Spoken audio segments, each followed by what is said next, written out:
ដល់ថ្មីប្រើល្អ100%ក៏ប្រើអស់2ដងទៅចាបងប្អូនឃើញទេចាឆ្នាំដល់ថ្មីបងប្អូនគាត់ប្រើអស់2ដងហើយស្រឡាញ់ឥឡូវគាត់ចូលមកខមមិនបងហើយបងប្រើអត់ត្រូវគេជេរមកអីងាប់មែនអត់ហើយឆ្នាំដល់ថ្មីនេះបងកុំច្រឡំថាថ្លៃ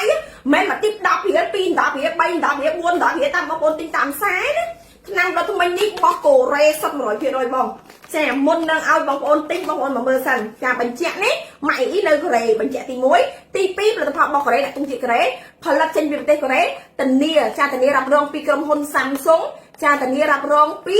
ក្រសួងកូរ៉េនៅលើនឹងមានទាំងអស់តែម្ដងបងប្អូនឃើញហើយតែហើយឆ្នាំថ្មីនេះមាន2ពណ៌សម្រាប់បងប្អូនជ្រើសរើស2ពណ៌2ក្លិននិយាយពីឆ្នាំដល់ថ្មីនេះបងផ្អែម